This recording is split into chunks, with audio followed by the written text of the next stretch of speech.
और जिस घर में साथ संगति होती है, अब की बार आप जिस भी साथ संगति में जाओ, जहां भी साथ संगति में जाओ, दास ने पहले कहा था कि जबरदस्ती साथ संगति मत रखवाओ। जिस घर में सभी लोग उपदेशी नहीं हैं, जिस घर के लोग मर्यादा में नहीं हैं, उस घर में साथ संगति मत रखवाओ। अब की बार आप नोट कर लेना, जिस घर में साथ संगति है उसमें यदि पूरा परिवार उपदेशी नहीं है, और पूरा परिवार यदि परमात्मा की मर्यादाओं में नहीं है, पूरा परिवार यदि बिल्कुल, अगर किसी भी परिवार के सदस्य के आंख में, नाक में, कान में कोई सोना चांदी, कोई नकली, कोई चूड़ा चाड़ी कुछ भी दिखाई दे जाए, वहां से उठ के आ जाओ, बिल्कुल उठ के आ जाओ कि भगत जी हमें कोई लेना देना नहीं है। अगर आपके घर में आपके लोग बात नहीं मानते हैं, आपके घर में सभी लोग उपदेशी नहीं हैं, तो आप क्यों पंगा ले रहे हो बीच में? कोई जरूरी है आपको साथ संगति करवाना? जिसके घर में साथ संगति है, वहां यदि आपको साथ संगति के नियमों के विरुद्ध कोई भी बात लगे, एक बार तो उसको वहीं बोल दो। अगर वो बात को स्वीकार करता है और उसी समय उस भूल में सुधार करता है तो ठीक है, नहीं तो उठा के थैला भाइयों को सच्चाई बोल के कि भैया मैं तो इस कारण से यहां से जा रहा हूं, मैं बिल्कुल नहीं रुकने वाला भाई, बाकी मेरा किसी से कोई राग द्वेष नहीं है। गफलत नहीं चलेगी, गफलत चलेगी मार खा जाएंगे, ध्यान रख लेना। तो जिस भी साथ संगति वाले परिवार में माता बहनों का पहनाव ठीक नहीं है, अगर कोई ऐसे टाइट कपड़े पहन रखे हैं, कोई टाइटी फाइटी पहन रखी है, कोई पजामी ऐसी टाइट पहन रखी है, ऐसे कोई सोना चांदी, कोई कानों में कहीं, कोई नाक में कोई है, या उनका बोलचाल ठीक नहीं है, उनका व्यवहार ठीक नहीं है, पुण्यात्मा हाथ जोड़ के निकल लो। इस भक्ति मार्ग में भाईचारा नहीं चलेगा, 1% ही भाईचारा नहीं चलेगा। हमने मैनेजमेंट की तरह कोई कॉम्बिनेशन नहीं बिठाना कि तेरे को कोऑर्डिनेटर बना दूं, तू हमारे को सिंहपुरा का आश्रम दे दे, तू वहां की वो संभाल ले 4 नामदान के अंदर। कॉम्प्रोमाइज नहीं चलेगा इसमें, परमात्मा के मार्ग में मार खा जाओगे, देख लेना। हमने भगवान प्रसन्न करना है, भगतों को प्रसन्न नहीं करना, भगतों को प्रसन्न नहीं करना, भगवान को प्रसन्न करना है। उसी घर में साथ संगति रखवाओ जिस घर में पूरे भगत हैं, मर्यादित हैं, एक एक नियम पे हैं। जिस घर में यह आडंबर अभी भी चल रहा है, उस घर में साथ संगति नहीं।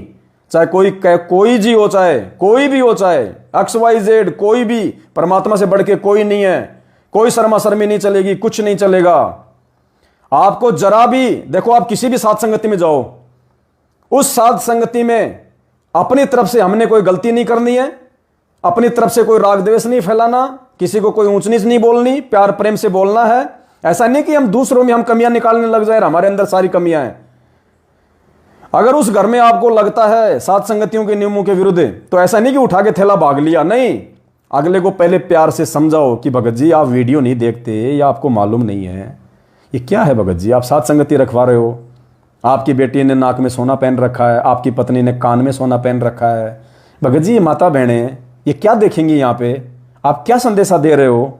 साथ संगति में हम सीखने आते हैं, हम यहाँ पे कोई बर्बाद होने थोड़ी आते हैं, हम यहाँ पे ये चौंसले करने थोड़ी आते हैं। कोई ये हार श्रृंगार करना पहनना हमको ये कोई सीखने के लिए वो थोड़े ना आते हैं। हम साथ संगति में आते हैं कि वहां जाने से हमें भक्तों के आचार विचार व्यवहार से क्या सीखने को मिलेगा। माता बहनों का पहनाव है बिल्कुल सादा है, सिंपल है, ढीले ढाले कपड़े हैं, पूरा शरीर ढका हुआ है। हम क्या देख रहे हैं यहाँ पे भगत जी, क्या पहना रखा आपने अपने बच्चों को। ये अगर वो मानता है और उसी समय गलतियों को सुधारता है तो आप उस साथ संगति में बैठना, वरना वो साथ संगति आपके लिए जहर समान है। फिर उस भगत के घर का अनाज खाना भी जहर खाना है।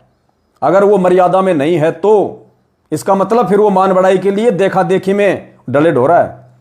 ऐसों को ना तो साथ संगति में जाने का फायदा है, ना उस घर में रखवाने का कोई फायदा है। समझाना हमारी ड्यूटी है, नहीं समझता है तो आप देख लो उसी समय निकलना है या आपको सुबह निकलना है। अब मान लो रात को आप कहां निकलोगे, फिर रात को ना कोई साधन चलेगा, आप कहां रहोगे।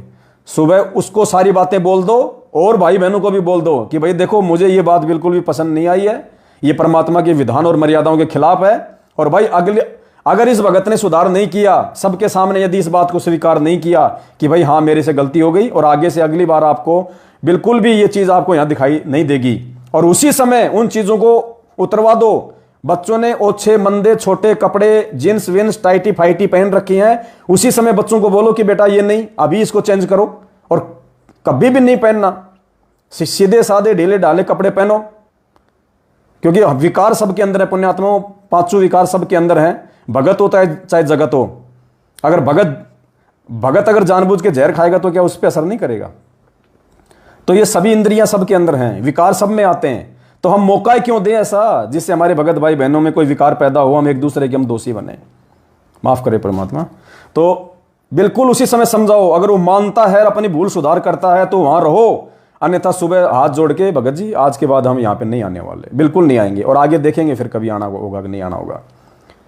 क्योंकि ये कोई परमानेंट कोई पट्टा नहीं लिख दिया किसी के कि उसके घर पे सात संगति होगी तो वहीं होगी, कोई पट्टा नहीं है। जब तक मर्यादा में है तब तक होगी, गुरु जी का आदेश और आशीर्वाद होगा तब तक होगी, अन्यथा कोई नहीं आने वाला, कोई नहीं जाने वाला।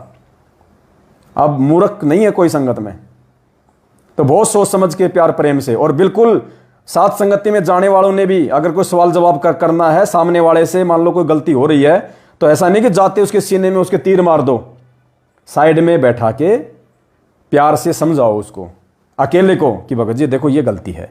ऐसा भी नहीं कि छोटी छोटी बातों भी आप गलती निकालने लग जाओ, भगत जी आपने टमाटर ऐसे नीचे कैसे डाल दिया, ये झूठा हो गया, वो हो गया, ऐसे नहीं।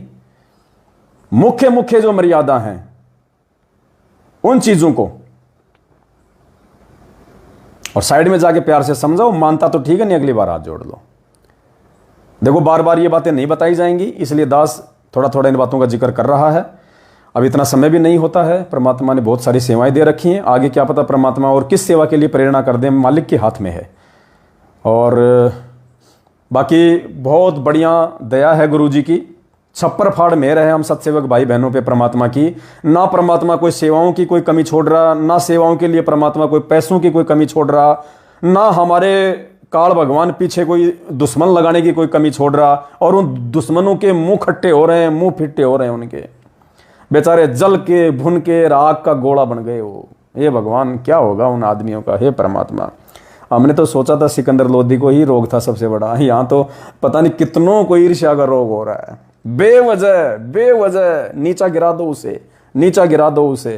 अरे मैं नीचा गिरूंगा, मैंने पहले भी कहा था, मैं दो ही कारणों से नीचा गिर सकता हूं, तीसरा कारण मुझे गिराने का नहीं है।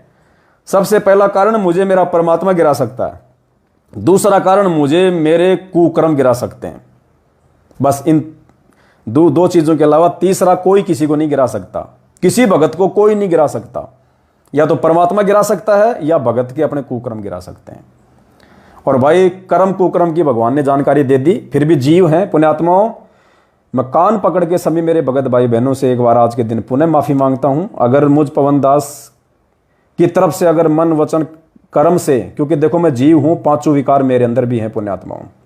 ऐसा नहीं है कि मैं कोई दूध का धुला हुआ हूं, या आप सभी सत्सेवक भाई बहन आप जो है दूध के धुले हुए हैं। गलती हम सबसे होती है मन कर्म वचन। परमात्मा की मुख्य मर्यादाओं में गलती मत करो, छोटी मोटी गलतियां हैं वो हम साध संगति से इसलिए जुड़े हैं, भगवान ने इसलिए जोड़ा है, इसीलिए भगवान ने आके ज्ञान दिया कि धीरे धीरे हम भक्ति मार्ग में आगे बढ़ेंगे, अपनी उन गलतियों को भी हम ठीक करते चलेंगे।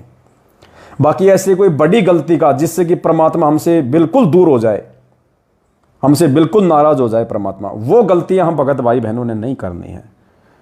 मालिक से प्रार्थना करते रहें। और बाकी छोटी मोटी गलतियां पुण्यात्माओं, हम गलतियों के पुतले हैं। गुरुदेव कहते हैं किस ब्रह्मांड में कोई भी ऐसा जीव नहीं है जिसमें ये विकार ना हो, और विकार हैं तो छोटी मोटी गलतियां होती हैं, लेकिन उन गलतियों को सुधारने के लिए भगवान ने हमें भक्ति दी है। हम एक दिन में कोई भगत नहीं बन जाएंगे, बहुत समय दिया परमात्मा ने। हम भक्ति करते रहेंगे, अपने गुण अवगुणों को देखते रहेंगे, एक दूसरे से समझते रहेंगे, समझाते रहेंगे, परमात्मा की मर्यादित भक्ति करेंगे, तो पुण्यात्माओं इन सारी चीजों के चलते हमारे वो विकार धीरे धीरे धीरे धीरे समाप्त होंगे। तो बस इतनी सी दास की प्रार्थना है। मैं भी विकारी जीव हूं, ऐसी बात नहीं है, मेरे मन में भी कभी कभार किसी चीज़ को लेकर दोष आ जाता है, लेकिन फिर मालिक से अरदास करते हैं, मालिक से प्रार्थना करते हैं।